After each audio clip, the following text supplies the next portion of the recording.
I get asked about how to set a marketing budget quite a lot by clients who are not sure what do we want to be doing when we are going to be setting out a marketing activity plan. So I've got a quick little diagram on the back which I'd just like to go through and explain it to you.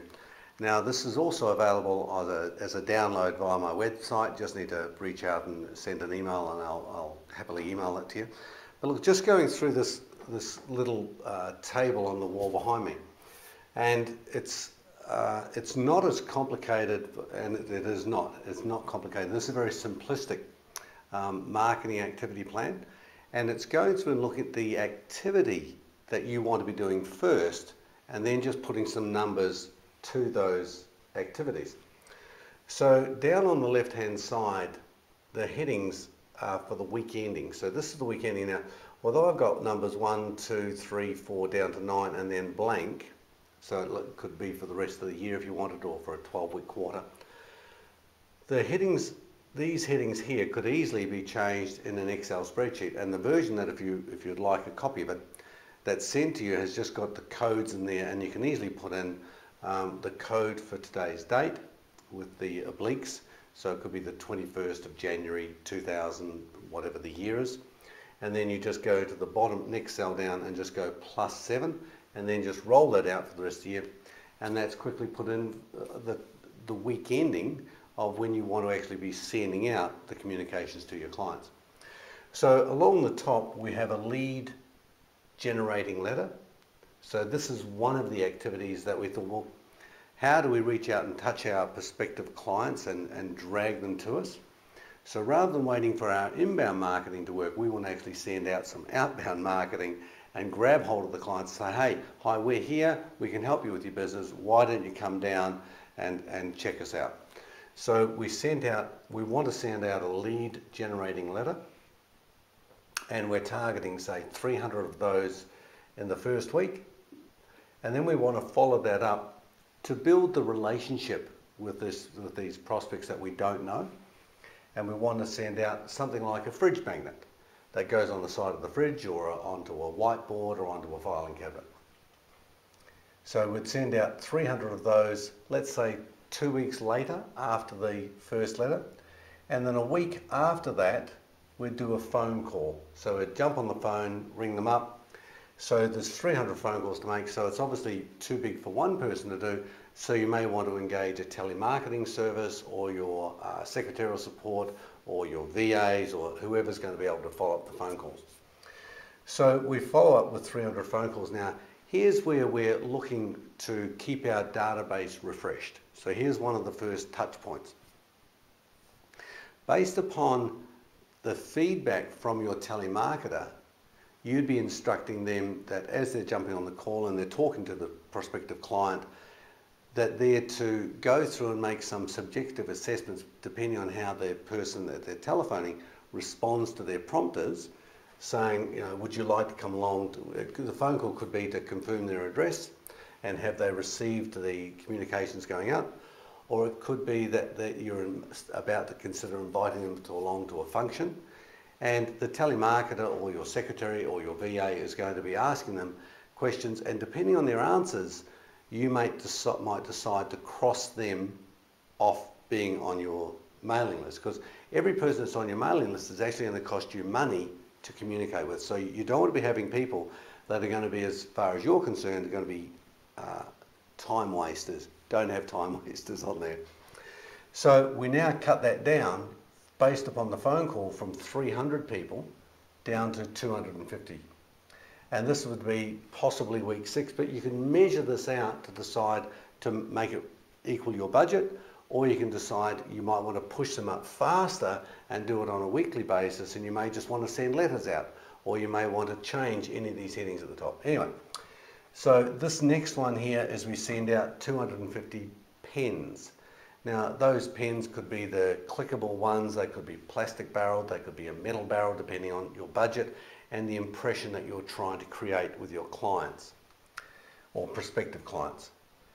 A couple of weeks later, so 3 weeks later, 1, 2, 3 weeks later, we send out another 250 mailers, And that might be, in this example here, a notepad. So it could be an A5 notepad or an A4 notepad, or it could be any type of communication device that we want to put in there. The next thing we want to send out, it could be a white paper, it could be an article, it could be anything about your company or about the problems that you might be able to solve for your clients. So we're going to send out another 250. Now you'll note on the left hand side that there's no dates here, because that depends on when you want to send it. You may want to have a bigger gap in here or a lesser gap in there. We now come down to the mailing invite, and we want to invite them, let's say, to a seminar that we're going to be holding to promote a solution that you might have for your clients. So that mailing invite goes out, and that's followed up in the last column by a telephone call. So far already you've had 1, 2, 3, 4, 5, 6, 7, 8 contacts with a prospective client. And that's you reaching out. It's not an email marketing campaign by any means. It's purely snail mail and physically getting on the phone and making a phone call. Now what I've done down the bottom here, and you'll get this if you want to ask for the template, is the total cost. So we just add up the total numbers of the people that you're communicating with. So there's 300, 300, 300, and then it drops down to 250 and follows on along at 250 from then on. And we've put down the costs down here. So 300 times, and I've just put some indicative pricings in here just to give you an idea of how this would work, because we want to come up with a total budget for the year of how much your marketing activity is actually going to cost. So we've got 300 times 300, that should equal $900.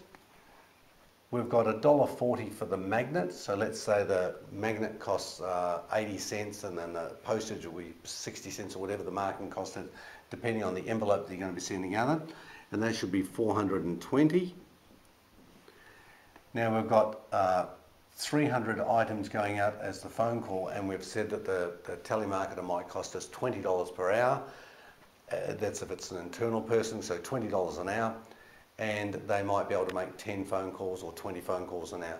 So in this case here, we've said the cost is going to be $2 to contact each of those people. So $2 times 300 phone calls is going to cost us $600. And here we've got 250 pens that are going out. That's the clickable biro pens, and they may cost us $3 each, including postage. So that's now going to cost us $750. And now we've got another 250 notepads going out, again costing us $3 each, and that would be another $750. And this last one here, third last one is the article that get posted out is only going to cost us $1, so we print it internally and post it out just with the postage stamp. Could be in a DL sized envelope. That's going to cost us $250. This one here is going to cost us it's $2.50 times 250, so that will be $625. And the last one is $2 for the phone call, again the same as that telemarketing phone call, and that would be $500. So we'll hopefully come along, and if we added all of this up, we can see easily when this is going to happen. We know now the timing as to when it's going to happen throughout the year, if you just change these numbers and put a date format in there. And we can see that this will come down here and cost you $4,795, if my numbers are hopefully correct. And no doubt you'll tell me if they're not. So this is a simple, simplistic way of you mapping out how you could do a marketing campaign and put some numbers against it so you can work out what your budget is going to be. Because when you're asking your accountant to set your marketing budget, he's just going to ask you, what do you want the numbers to be? You're not so much interested in the numbers as you're deciding what is the campaign going to be, what do I need to do to reach out to ask that client, I'd like to build a relationship with you, will you let me build a relationship with you, here's how I'm going to build a relationship with you. So this is a tool that I've used for several years with my clients. I hope it works for you, and if you have any questions, please reach out to me. But I wish you all the best of success with this tool. Thanks.